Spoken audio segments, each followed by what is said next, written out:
ഇതൊരു വിശ്വസിക്കാൻ പ്രയാസമുള്ള കഥയാണ്.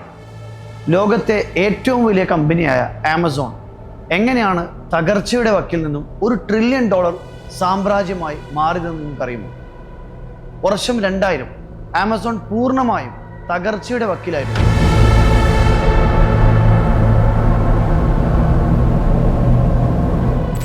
.com ബബിൾ പൊട്ടിത്തെറിച്ച ആ സമയത്ത് ആമസോണിന്റെ ഓഹരി വില $107 നിന്നും വെറും $7 കൂപ്പുകുത്തി. ഏകദേശം $3 ബില്യൺ അവർ അന്ന് നഷ്ടപ്പെടുത്തിയത്. ലോകത്തെ ഏറ്റവും വലിയ റീറ്റെയിൽ ഭീമനായ വാൾമാർട്ട് $5.38 ബില്യൺ ലാഭമുണ്ടാക്കിയപ്പോൾ ആമസോൺ $1.4 ബില്യൺ വൻ നഷ്ടത്തിലായിരുന്നു.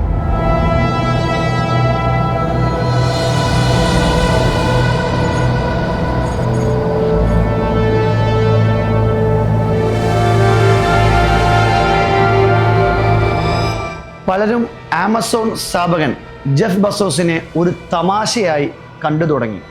എന്നാൽ ആമസോണിനുള്ളിൽ ഒരു ചെറിയ കൂട്ടം എഞ്ചിനീയർമാർ ലോകം അറിയില്ലാത്ത ഒരു രഹസ്യ പ്രൊജക്റ്റിന്റെ പണിപ്പുരയിലായിരുന്നു.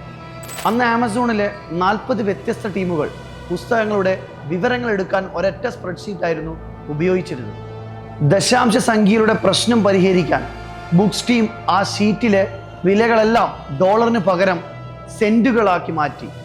പക്ഷെ ഇത് കാരണം ഹോം പേജിൽ $10 പുസ്തകം $1000 കാണിക്കാൻ തുടങ്ങി. ആമസോണിനുള്ളിൽ സിസ്റ്റം മുഴുവനും പരസ്പരം തകരാൻ തുടങ്ങി. ഇതോടെ ജെഫ് ബസോസിന് കർശനമായ ഒരു ഇമെയിൽ അയച്ചു. ഇന്നു മുതൽ ഒരു ടീം മറ്റൊരു ടീമിന്റെ സ്പ്രെഡ്ഷീറ്റ് നേരിട്ട് വായിക്കാൻ പാടില്ല. പകരം എല്ലാ ടീമുകളും വിവരങ്ങൾ കൈമാറാൻ ഒരു സർവീസ് വിൻഡോ അഥവാ API ഉണ്ടാക്കണം. ആ ഉത്തരവിലെ ഏറ്റവും നിർണായകമായ വരി ഇതായിരുന്നു: ഈ സർവീസ് വിൻഡോകൾ എല്ലാം ഭാവിയിലെ ആമസോണിന് പുറത്തുള്ള സ്ട്രേഞ്ചേഴ്സിന് പോലും ഉപയോഗിക്കാൻ കഴിയുന്ന രീതിയിലായിരിക്കണം. ഈ ഒരൊറ്റ വരിയിൽ നിന്നാണ് ആമസോൺ വെബ് സർവീസ് AWS ജനിക്കുന്നത്. 2003 ക്രിസ് പിൻകാം, ബെഞ്ചമിൻ ബ്ലാക്ക് എന്നീ 2 എഞ്ചിനീയർമാർ ഒരു പുതിയ നിർദ്ദേശം വെച്ചു. ആമസോണിനുള്ളിൽ സെർവറുകൾ ഉപയോഗിക്കുന്ന ഈ രീതി പുറത്തുള്ള സ്റ്റാർട്ടപ്പുകൾക്ക് കൂടി വാടകയ്ക്ക് നൽകിയാലോ? അന്ന് പുതിയൊരു സ്റ്റാർട്ടപ്പ് തുടങ്ങാൻ കമ്പ്യൂട്ടറുകൾക്കും സെർവറുകൾക്കും ലക്ഷങ്ങൾ വേണ്ടി വന്നു. എന്നാൽ ആമസോണിന്റെ ഐഡിയ വന്നതോടുകൂടി ലക്ഷങ്ങൾ മുടക്കുന്നതിന് പകരം മണിക്കൂറുകളിൽ മാത്രം വളരെ ചെറിയ വാടക നൽകി ആമസോണിന്റെ കമ്പ്യൂട്ടറുകൾ ഉപയോഗിക്കാമെന്ന അവസ്ഥയിലായി. തുടക്കത്തിൽ മൈക്രോസോഫ്റ്റും IBMഉം ഇത് കണ്ട് പരിഹസിച്ചു. പുസ്തകങ്ങൾ വിൽക്കുന്നവർ എന്തിനാണ് സെർവറുകൾ വാടകയ്ക്ക് കൊടുക്കുന്നത് എന്നവർ ചോദിച്ചു. എന്നാൽ പണമില്ലാത്ത ചെറിയ സ്റ്റാർട്ടപ്പുകൾ AWS ഉപയോഗിക്കാൻ തുടങ്ങി. പിന്നീട് 2008 സ്വന്തം ഡാറ്റാ സെന്റർ തകർന്നതോടുകൂടി സാക്ഷാൽ നെറ്റ്ഫ്ലിക്സ് പോലും പൂർണ്ണമായി ആമസോൺ AWSലേക്ക് മാറി. Airbnb, Zoom തുടങ്ങിയ നിരവധി വമ്പൻ കമ്പനികളും ഇതിന്റെ ഭാഗമായി. ഏകദേശം 9 വർഷത്തോളം ആമസോൺ തങ്ങളുടെ ഈ ലാഭത്തിന്റെ വിവരങ്ങൾ ലോകത്തു നിന്നും മറച്ചുവെച്ചു. ഒടുവിൽ 2015 ആമസോൺ ആ രഹസ്യം ലോകത്തോട് വിളിച്ചു പറഞ്ഞു. വാൾസ്ട്രീറ്റ് ശരിക്കും ഞെട്ടി. ഒരു ക്വാർട്ടറിൽ മാത്രം $1.57 ബില്യൺ AWSന്റെ വരുമാനമാണ്. പിറ്റേ ദിവസം തന്നെ ആമസോണിന്റെ ഓഹരികൾ 14% കുതിച്ചുയർന്നു.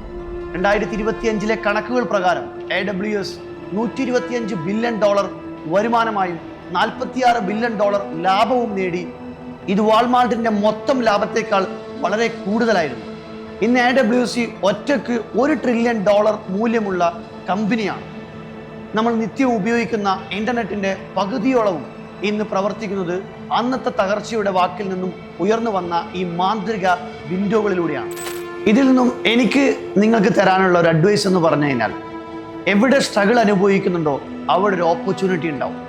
ആമസോൺ അന്നൊരു വലിയൊരു സ്ട്രഗിൾ അനുഭവിച്ചപ്പോൾ അവിടെ അവരുടെ അടുത്തൊരു ഓപ്പർച്യൂണിറ്റി, അതിനൊരു അവസരമായി കാണുകയും പിന്നീട് ഇന്ന് ലോകം ഭരിക്കുന്ന അല്ലെങ്കിൽ ലോക കോടീശ്വരന്മാരിലേക്ക് ആ ജെഫ് ബസോസ് എന്നുള്ള വ്യക്തി എത്തിയിട്ടുണ്ടെങ്കിൽ ആ സ്ട്രഗിളിലെടുത്തൊരു തീരുമാനമാണ്.